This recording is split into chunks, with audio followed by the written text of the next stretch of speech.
Hi everyone. तो in this video मैं share करूंगी कि मेरे सीजीएल मेंस के फर्स्ट अटेम्प्ट में 320 मार्क्स कैसे आए। आई नो ये वीडियो थोड़ी सी अजीब लग रही होगी आपको, क्योंकि मैं कुछ और बात कर रही हूँ और वीडियो कुछ और चल रही है। ये मैंने इसलिए किया ताकि आप लोग थोड़े मोटिवेट हो सको ये सब चीज़ें देख के। ऑब्वियसली मेरा चेहरा देख के तो नहीं मोटिवेट होने वाले थे। तो ये मेरी जो जर्नी थी 320 मार्क्स लाने की, obviously I am not successful क्योंकि मेरा सिलेक्शन नहीं हुआ। बट ये कैसे एक बार में पॉसिबल हो पाया, तो ये सब कुछ माइंडसेट से होता है। मुझे ऐसा लगता है कि क्योंकि मैंने भी जब शुरू किया था तो मेरे भी 100 मार्क्स ही आते थे मॉक में, लेकिन धीरे धीरे ये इंक्रीज़ हुआ। आपको हर एक सब्जेक्ट पे वर्क करना पड़ेगा, चाहे वो मैथ्स हो, चाहे वो इंग्लिश हो, चाहे वो जीएस हो और चाहे वो रीजनिंग हो। तो सबसे पहले आप जब मॉक देते हैं तो आपको ये ध्यान देना चाहिए कि मेरे कौन से चैप्टर में, कौन से सब्जेक्ट में मार्क्स कम आ रहे हैं। एट द एंड आपको सारे सब्जेक्ट एक जैसे रखने होंगे। तो अगर हम मैथ से रिलेटेड शुरू करें तो मैथ्स में जब भी मैं मॉक देती थी, मैं ये देखती थी, मुझे नहीं फ़र्क पड़ता था मेरे कितने क्वेश्चन सही हुए कितने गलत, लेकिन जो गलत हुए हैं आई विल मेक श्योर कि मेरे नेक्स्ट टाइम में वो सारे चैप्टर सही होने चाहिए।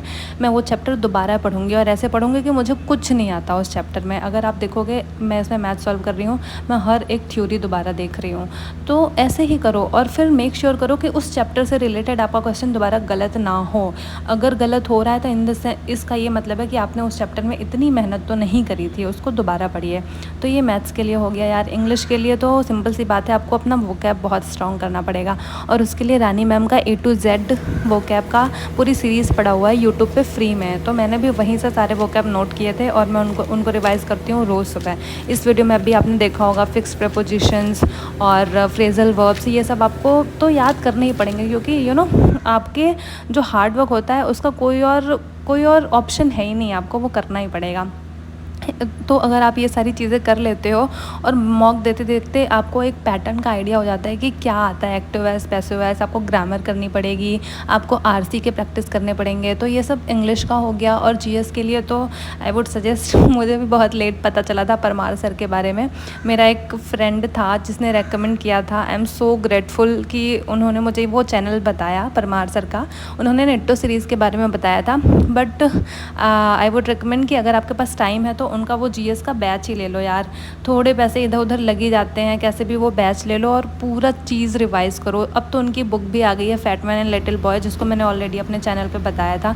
तो अगर आप वो कर लेते हो, मैं ये नहीं कह रही हूँ 100% मेमोरी में रिटेन हो ही जाएगा, बट यार बार बार रिविज़न करेंगे तो 80% तो रहेगा ना, which is more than enough, मुझे ऐसा लगता है।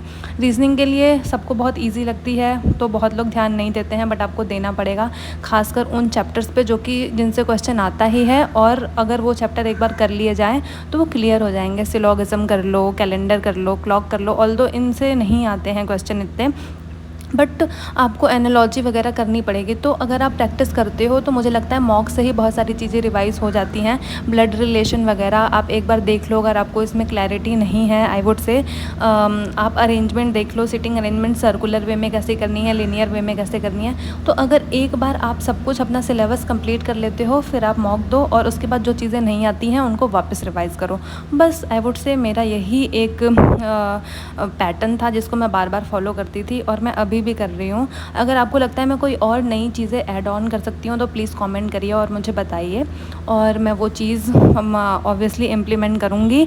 और यस, क्योंकि मेरा पढ़ने का टाइमिंग और सब कुछ इतना कॉम्प्लेक्स है मैं खुद टाइम नहीं निकल पाती हूँ, इसलिए मैं रेगुलर नहीं हो पाती हूँ, बट आई विल ट्राई